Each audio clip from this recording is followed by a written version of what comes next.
I have worked in this building for almost 16 and a half years. I came to work here in 1995.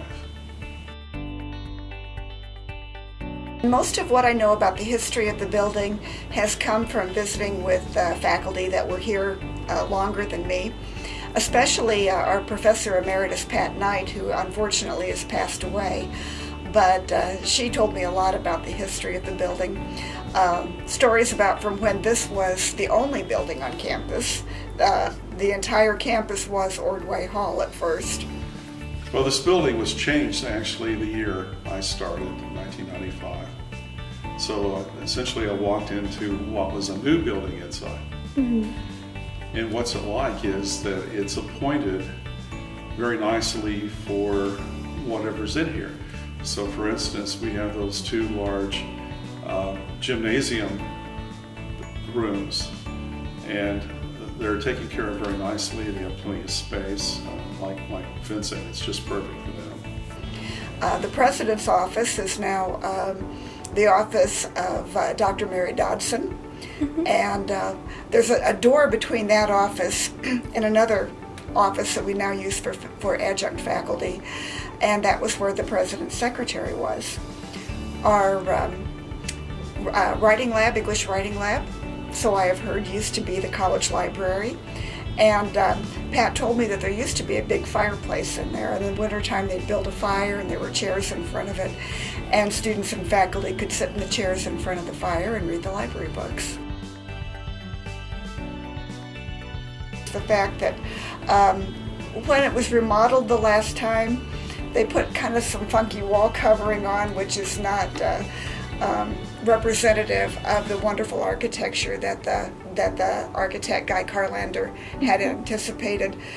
We've got some kind of tired, worn blue carpet rather than the original flooring, and the heating and cooling system. It's old, it's finicky. It's not unusual for our students to have to wear coats in class, or conversely, sometimes they're so warm they tend to fall asleep. My office is really, really small, and we need more storage. Other than that, really no complaints. Down the hall, I showed you the ceramics room. It's one of the best ceramics classrooms and labs I've ever seen. Everything they need. And then in the drawing and design rooms, we're pretty happy with those as well. We do very fine here. I'm very, very pleased with the interior design of Russell Hall. I like the floors. I love the history. I like the surprise on students' faces when they see the lockers up and down the hallway.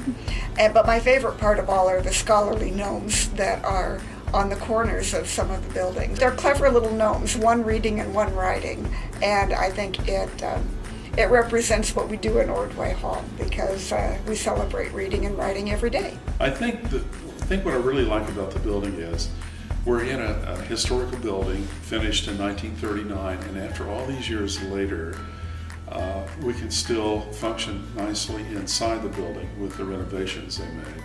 That's my favorite thing is just the fact that I'm working and teaching in a historical building. Makes me very happy. It really is an honor to work in such a historical building. People from many generations, when they think of Amarillo College, think of Ordway Hall, and it's kind of nice to be one member of many generations of faculty who have helped students learn here on the corner of 22nd and Washington.